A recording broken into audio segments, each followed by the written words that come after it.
Good afternoon, ladies and gentlemen. This is Redberryweo here, and welcome back to another Civil Air Patrol video.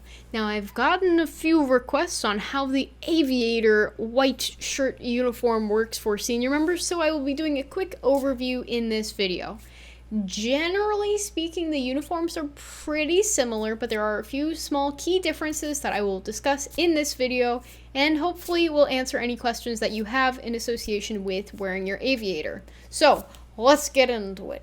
One of the things that does remain the same is that you wear gray epaulets and you have a gray name tag. I mean, my name's covered up, but it's the white lettering on the gray background on both. So it should be white stitching on the gray and then white lettering on the gray.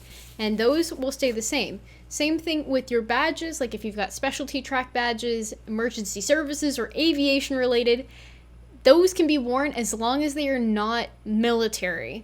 If you were previously in the military, then you can wear your ribbons, but in the corporate aviator uniform, you may not. And that includes badges and ribbons. So that is a key difference to keep in mind if you are a prior service member or current service member. Now, their major difference, you've got to wear a black belt when you are wearing the uniform. And that is a little bit different from wearing blues, because in the blues uniform, you've got the silver buckle and everything, and you got the band that is dark blue that serves as the belt. But with belts for this uniform, there isn't a specific type of belt you're required to buy. It's just a plain black belt that you can wear to keep your pants up and be uniform with everyone else. Moving on to the shirt, I've got my White Aviator shirt right here. And so it is pretty similar in setting up your White Aviator shirt versus your blues shirt. Like, your name is going to be here on this right side, just like if you were wearing blues, and any ribbons that you have will be here as well.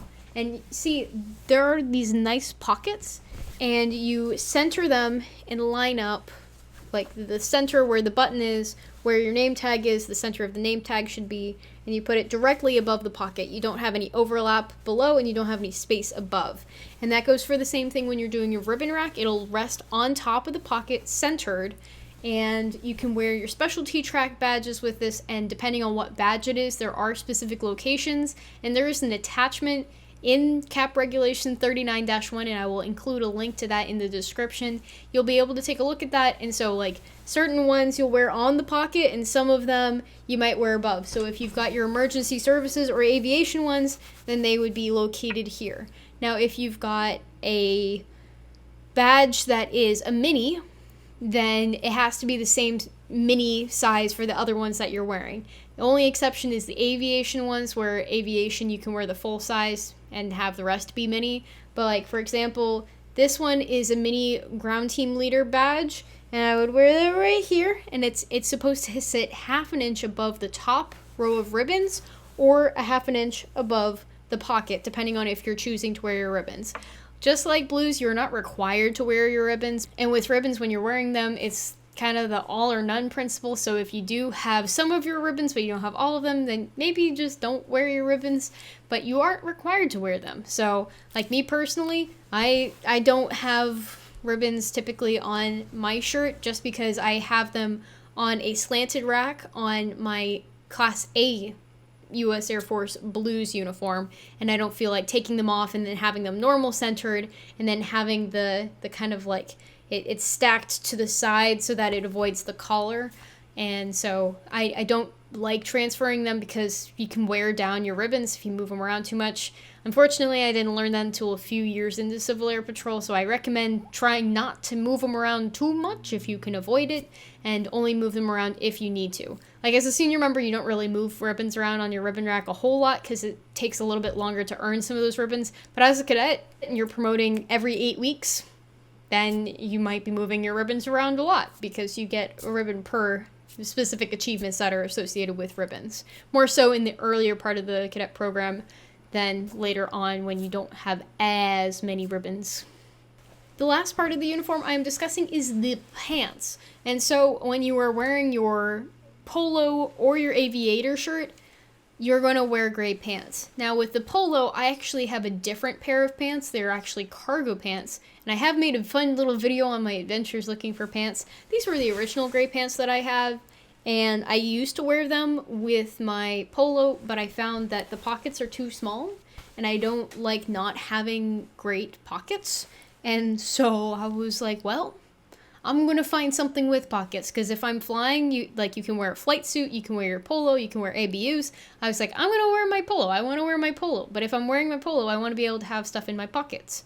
So I got cargo pants instead of wearing my dress pants. Now it's totally up to you as to if you want to have a separate pair of pants between your aviator shirt and your polo, but when you are wearing your aviator shirt, they should be slacks. The slacks, they should be like a medium gray color, and you can also wear a skirt if you are a female, and they did make an addition to 39-1 recently, and it's actually in a gray box right now that kind of highlights the different changes. So yeah, fun fact, if you didn't look at CAP Regulation 39-1 recently, there are different changes that have been made over time, like the addition of the STEM badge and the cyber badge. And so when you look at 39-1, it's actually in dark gray to kind of highlight those changes and saying these are brand new things that have been introduced, like wearing a gray skirt. And that medium gray skirt is authorized for wear with the aviator shirt. I'm just going to go back to the shirt a little bit. This is a tuck-in one, and if you are female, then you are allowed to wear an out blouse, which means you do not have to tuck it in. So that is another option for wearing your uniform. I typically like tuck-in because I use shirt stays, which is like something that you clip onto your shirt here and here, and then it pulls it nice and tight. And I don't like feeling like loosey-goosey, and if I were, like, let's say attending an encampment and I was wearing my aviator shirt, well, during like a passing review, I wouldn't want to just kind of be like floaty in the wind.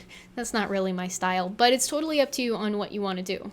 As for footwear, you are supposed to wear black shoes, and this can include boots. I personally have a separate pair of shoes that are not my boots because I don't want to wear my boots with aviator, but you can, as long as they are black. Another major difference between wearing your Air Force style blues uniform and the corporate aviator white shirt is that you can actually have a beard if you are wearing that corporate white uniform.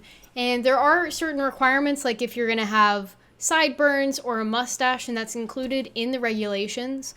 But it's nice to have that flexibility. And if you don't necessarily want to shave off your beautiful beard, then maybe the corporate aviator uniform will be your choice of uniform.